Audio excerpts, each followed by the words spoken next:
Hello, welcome to Lemon Studios, where we talk anything and everything entertainment. I'm, of course, the Lemon himself, Zeke Lamone, and this is my review for Euphoria Season 3. But before we get into that, let's get the house clean out of the way. Shout out to leave a like, comment below, let me know your thoughts on Euphoria, and of course, hit that subscribe button as it helps me grow into my YouTube career. I'll greatly appreciate it. Now, all that out of the way, let's get into it, shall we? So, Euphoria, the final season, it's official now. When I saw the episode last night, it was saying season finale. I was like, we're going to do a season 4 of this? How is that possible? But nope, it is confirmed. This is the series finale. We will not be doing any more, which, honestly, thank God, because it probably would have been another 5 years until we would have gotten season 4 at that point, right? And man, me and Euphoria, we have such a mixed relationship, right? So season 1, I was like many others, tuned in simply because of Zendaya. And I thought season 1 really knocked it out of the park. I thought, it told this great coming of age story and, also told a story about addiction and everything like that. And I was very captivated by it. Season 2 holds a special place in my heart, even though I'm not the hugest fan of it, because the season 2 premiere was the very first episode within this set, and currently with how Lemon Studios is being run. With me doing all of it, which, it's been 4 years, 5 years at this point. And so I have a lot of credit to Euphoria for that, for helping me get into the habit of starting to do things on my own. Again, even though I wasn't the hugest fan of season 2 as a whole. Now we get here to season 3, where I remember after season 2, I was like, I don't think I'll tune into season 3. But then once they said, hey, this might be the final season, I was like, well, I came this far. I might as well tune into it. And overall, I think season 3 is kind of like season 2 in a way. It's a bit of a mixed bag. There's a lot of really good moments in this show. There's a lot of, really head-scratching moments in this show too. I wouldn't say no direction in this show was necessarily bad, but I do challenge on some of the decisions that were made, especially when it comes within our core cast. Now, this was almost an impossible thing to deliver, and I think with everything that was being presented, I think Sam Levinson did the best with what he could with, this show that just spawned so many stars, right? Zendaya, we already knew was going to be pretty big time, and it was going to be hard to really, contain her for the show consistently. Sydney Sweeney had promised. I don't think anyone, not even Sydney, expected the level of pedigree that she was going to go on to consume, to the point that they thought this show that she should be the second lead. That's how big of a star Sydney Sweeney has come. And then, of course, Jacob Alderati is, Jacob Alderati. And I think Nate's character, to me, him and Jules are probably the two characters that felt like were kind of chopped in half for the most part within this season.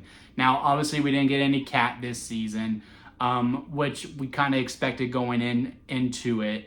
And there are some other characters from the previous seasons that we do not see here. We only focus on Lexi, Cassie, Maddie, Nate, and then, of course, Rue, which were really the 5 that everyone kind of gravitated the most. So, for the most part, again, jumping up within age, because this went from a high school show to an adult Western in a lot of ways.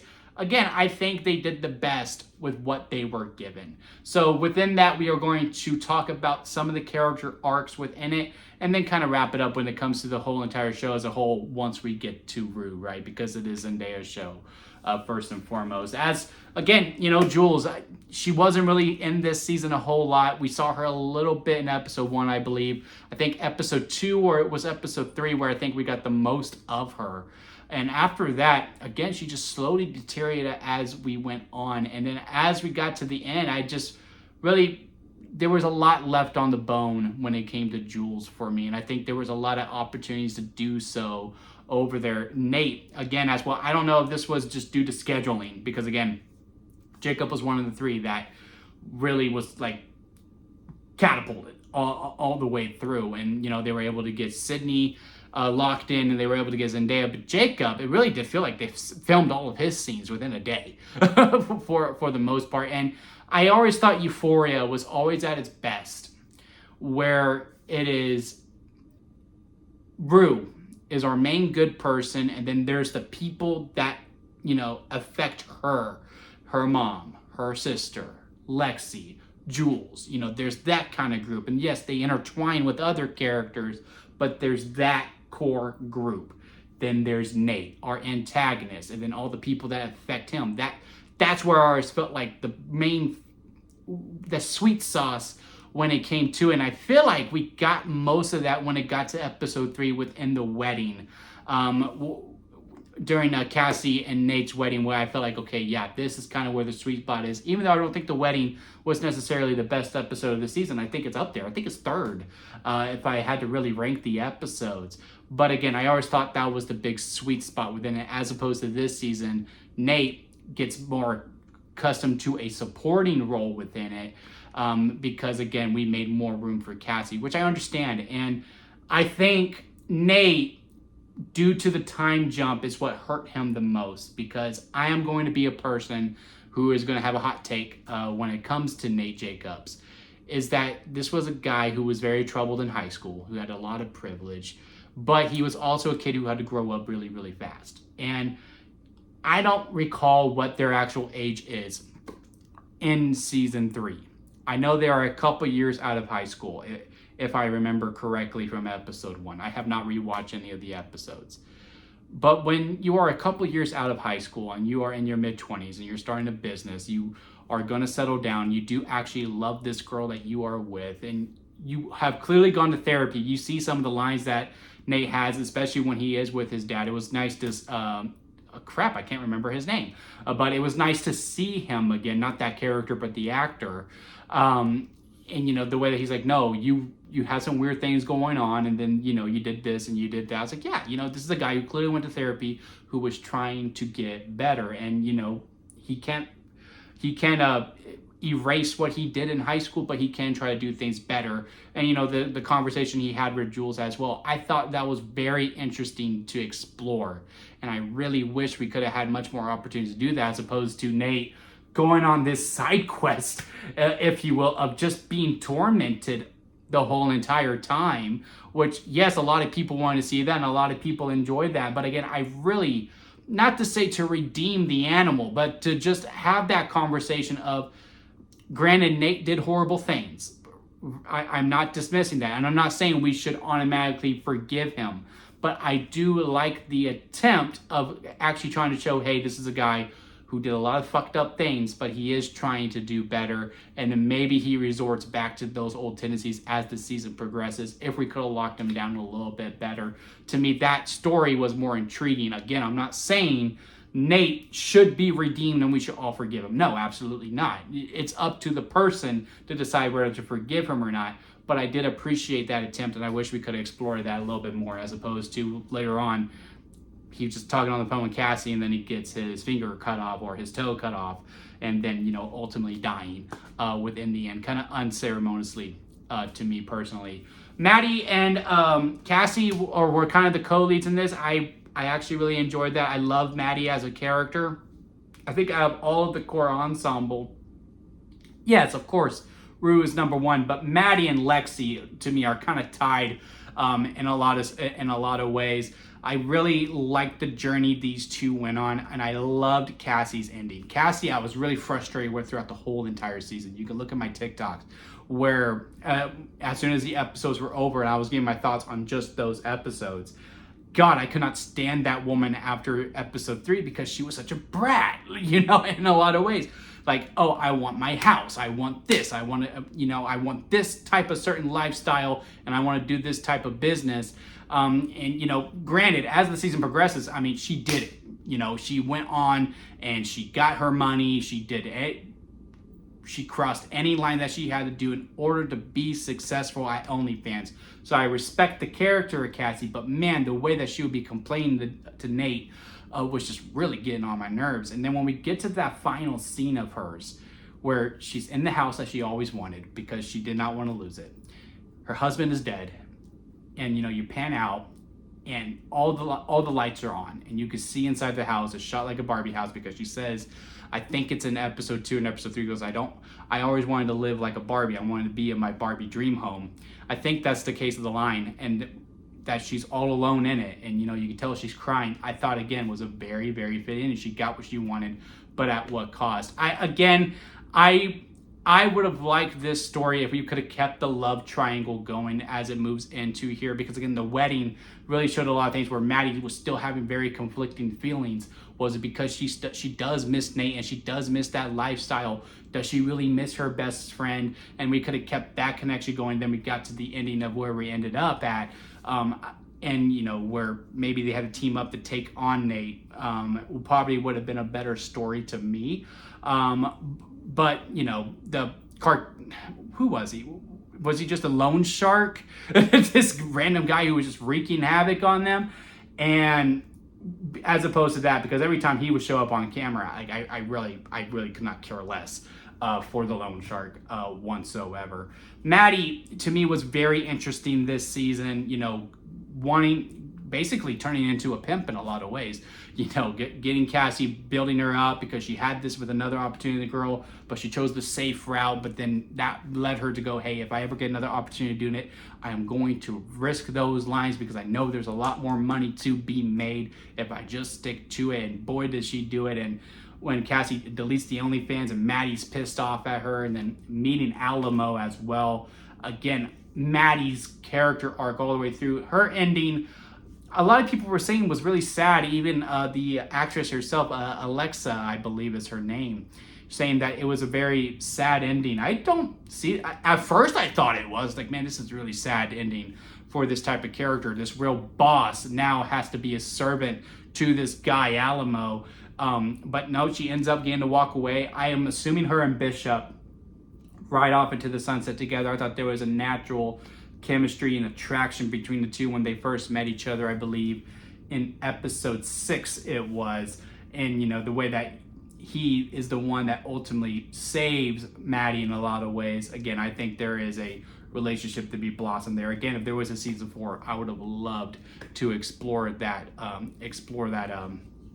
relationship quite a bit, and to see who would have been the boss. Would he continue to be the servant, or would he would have rose to be the kingpin and take over Alamo's business? Because one of them is definitely going to be in charge of the girls later on. And then Lexi, again, she was kind of a side character for the most part, again, supporting Rue in the most ways. I will say she probably had my favorite scene in the whole entire show. Probably not just in this season, I'm talking within all 3. And it's her and Cassie. And the scene just hit me a lot because I cried 3 times in the finale. One, when Rue died, obviously, right? And for many different reasons.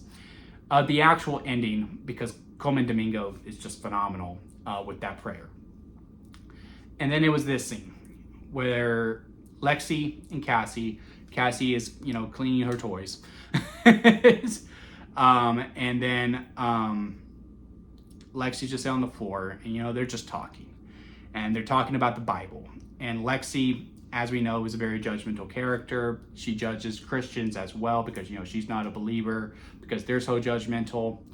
And, she's talking about just the messaging of the Bible. She goes, I ended up reading it because, Rue just left it.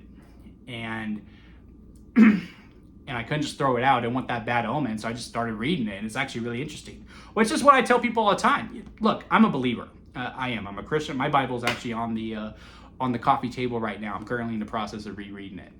And when I talk to a non-believer and, they're like, I have no interest in reading the Bible. It's like, look, at the end of the day, it's a book. It's stories. Just give it a chance. I'm not trying to transition you. Just read it and you'll be really surprised by the stories that are in it. And, the way that she's talking about it, I'm just like, man, you see, this is what I'd be telling people. And just the way that they've been talking back and forth, and it just really reminded me talking with my sister, my younger sister, who we chose different paths in lives, not to get fully explicit with it, or go into detail. I should say, I don't know why it's explicit. It's not like it's to this degree anyway.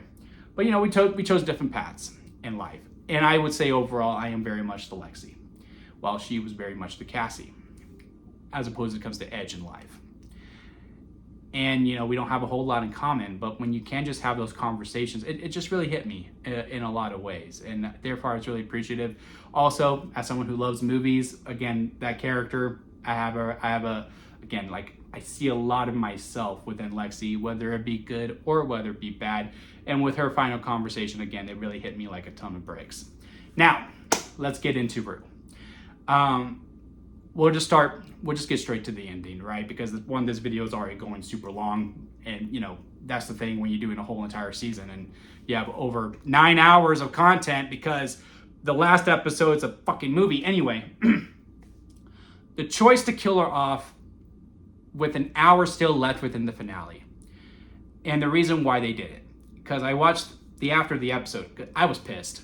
Like, I was sad because it's beautifully shot. I did not want Rue to die. I thought there was other ways to go about it. And if you were to do this route, there was another way to do it, which we will get into. It was beautifully shot. I did not want Rue to go. And how early she went, I was not a fan of. And how she went, I just wasn't a fan of. And when Sam Levinson said, people like Rue sometimes don't make it, and I felt like we had to show that, not pull any punches. Cool. I respect that. I really do. Not this way, though. Because within my life, I have been open to this type of lifestyle. And I have seen both sides. I have. I have never been, on the Ali side on walking in on the body, right?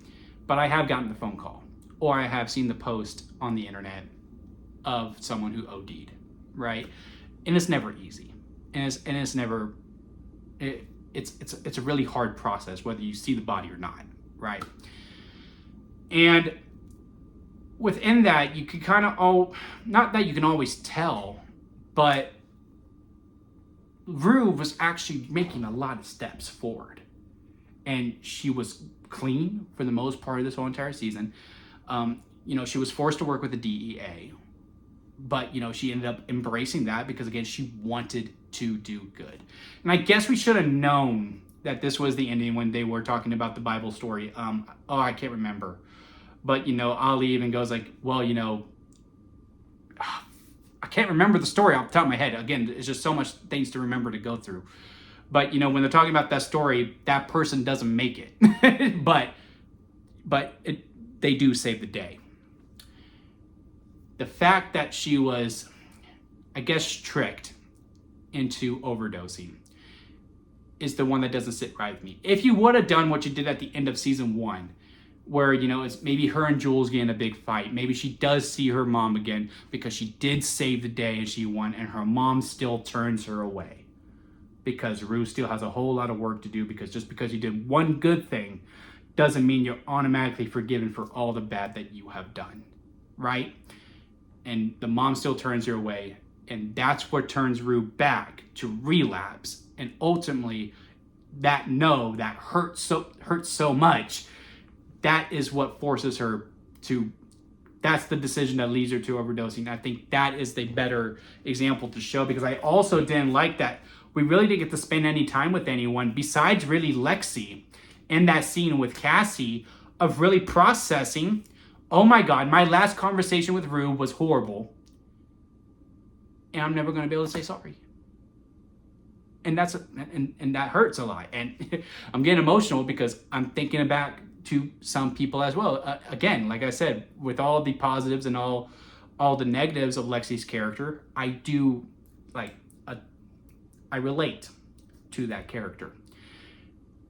And I'm glad Lexi got it. I'm glad I got to see Lexi. But the fact that we didn't get Jules, man, it really rubs me the wrong way. I loved watching Ollie Terminator go off and kill Alamo. I liked that whole entire final shot.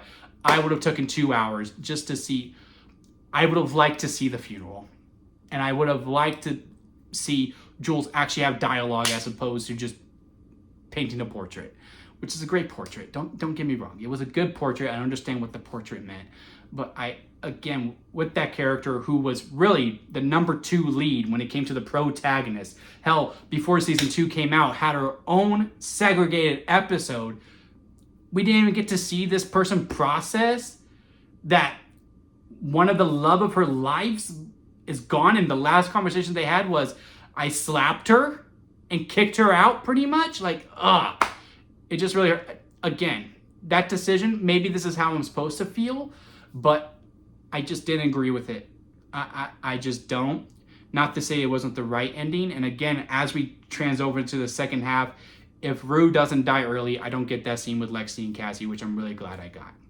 I don't get this awesome action scene with Ollie. I don't get that his last time at an AA meeting going, this is going to be my last meeting.